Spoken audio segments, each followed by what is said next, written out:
আসসালামু আলাইকুম ভিউয়ার্স। এরকম চিজি জুসি চিকেন বল বানানো কি অনেক কঠিন? আমি বলবো মোটেও কঠিন না। আমি আপনাদেরকে আজকে যে রেসিপিটা দেখাচ্ছি এভাবে ফলো করলে ইনশাল্লাহ সবাই পারফেক্টভাবে চিকেন বল বানানো শিখে যাবেন। এখানে 4টা চিকেনের ব্রেস্ট পিস নিয়েছি, ব্রেড ক্রাম, মোজারেলা চিজ, গোলমরিচ, তারপরে chilli flakes, soya sauce, chicken powder, ময়দা লাগবে, আর লাগবে লবণ, টেস্টিং সল্ট আর অরিগানো। তো সবার আগে এখানে আমি 3 পিস ব্রেডকে ক্রাম করে নিচ্ছি খুব সুন্দর করে। আপনারা আপনাদের সুবিধা মতো যে কোনো উপায়ে ব্রেড ক্রামগুলো তৈরি করে নেবেন। ফ্রেশ ব্রেডটা দিয়ে করে নেবেন ক্রামটা। আর একইভাবে এখন আমি চিকেনগুলোকেও কিমা করে নিব। তো এখানে একটু চিলি ফ্লেক্স দিয়েছি, চিলি ফ্লেক্স দিয়ে আবার একটু আদা রসুন আর চিকেন পাউডারটা এখানে অ্যাড করে দিব। তো সব কিছুকে আমি খুব ভালো করে কিমা করে নিব।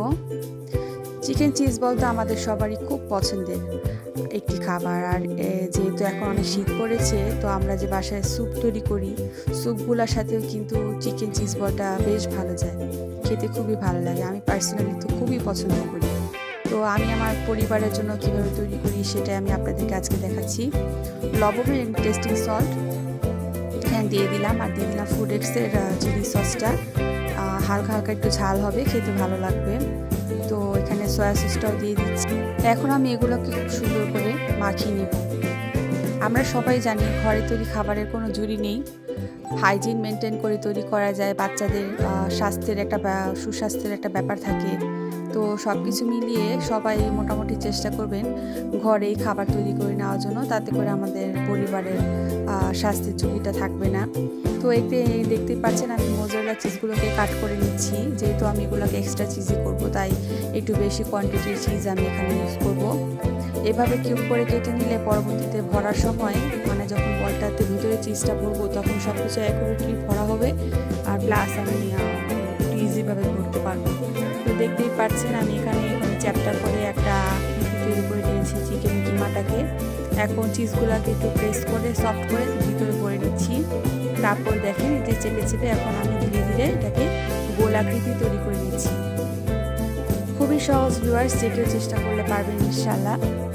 দেখতে পাচ্ছেন একটা বল রেডি হয়ে গেল। আমি সবগুলো বল একসাথে রেডি করে নিব এবং পরবর্তী স্টেপে চলে যাব। আপনারা আমার সাথে থাকুন। আর অবশ্যই আমার ভিডিওটি যদি আপনাদের ভালো লেগে থাকে একটু লাইক, কমেন্ট, শেয়ার করে দিবেন। আমি আপনাদের জন্য অনেক কষ্ট করে ভিডিওগুলো মেক করি, তো সবার সাপোর্ট আমি কামনা করছি। তো দেখতে পাচ্ছেন এই যে আমি আরেকটা বল আপনাদেরকে এখন তৈরি করে দেখাচ্ছি। সামান্য একটু তেল মাখিয়ে নিয়েছি হাতে, তাতে করে আমার এই বলটা তৈরি করতে একটু ইজি হবে। তো কিছুই না, এরকম বলগুলো সব রেডি করে নিয়ে দেখতে পাচ্ছেন ভিউয়ার্স অনেকগুলো চিকেন বল এখানে হয়েছে। আর এই ব্রেড ক্রামগুলোকে আমি একটু গুঁড়া করে নিয়েছি ব্লেন্ডারের সাহায্যে, এতে করে ভালো মতো কোট করা যায়। আর এখানে আমি এখন ময়দা ডাস্ট করে নিচ্ছি। ময়দা ডাস্ট করে নিলে আপনার ব্যাটারটা সুন্দর মতো এটার গায়ে লেগে যাবে। এখন আমি একটা ব্যাটারও আপনাদেরকে তৈরি করে দেখাবো।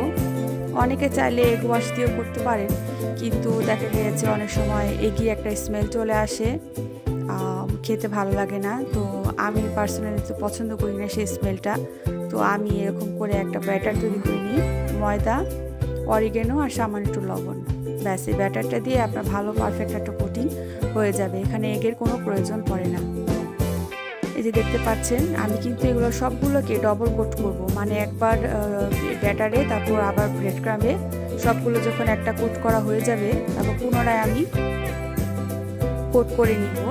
তাতে করে কি হবে, একটা চিজ বল থেকেও আপনার চিজটা বের হয়ে আসবে না। অনেক সময় দেখা যায় যে চিজ বলটা ভাজতে গেলে চিজগুলো ভিতর থেকে বের হয়ে আসে, কিন্তু আমি আপনাদেরকে যে পদ্ধতিটা দেখাচ্ছি এভাবে করে যদি আপনারা মেক করেন, ইনশাআল্লাহ একটা চিজও বের হবে না। খুবই পারফেক্ট একটা রেজাল্ট পেয়ে যাবে আমার ভিউয়ার্সরা।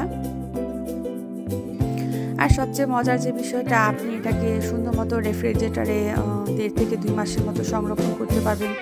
যখনই আপনার খেতে ইচ্ছা করবে, বাচ্চাদের ক্রেভিংস হবে, তখন আপনি এটাকে ইভিনিং স্ন্যাক্স হিসাবে পরিবেশন করতে পারেন। বাচ্চাদের টিফিনে বা যে কোনো অতিথি আপনারা এটা তৈরি করতে পারেন। এই যে দেখেন সবগুলোকে ডবল কোট করা হয়েছে। জাস্ট এই দুটাকে আমি আপনাদের জন্য এখন একটু ডাবল কোট করে দেখাচ্ছি। কোনো ব্যাপারই না, এটা খুবই সহজ, যে কেউ পারবেন। এই যে দেখতে পাচ্ছেন এগুলোকে তুলে আমি আবার ব্রেড ক্রামটা মাখিয়ে নেব। আর ব্রেড ক্রামটা গুঁড়া করে নিলেই ভালো হয়। আপনারা চেষ্টা করবেন বাজারে যে পাওয়া যায় সেটাকে এনে আবার বাসায় একটু গুঁড়া করে দিবেন, তাহলে কিন্তু আপনার ব্রেড ক্রামটা ওয়েস্টেজটা কম হবে। তো এই তো কথায় কথায় তৈরি হয়ে গেল আমার চিকেন চিজ বল। আপনাদের যদি আমার ভিডিওটি ভালো লাগে লাইক কমেন্ট শেয়ার করে নেবেন। এই যে এরকম ডুবো তেলে ভেজে নিলেই তৈরি হয়ে গেল আমাদের মজাদার চিকেন চিজ।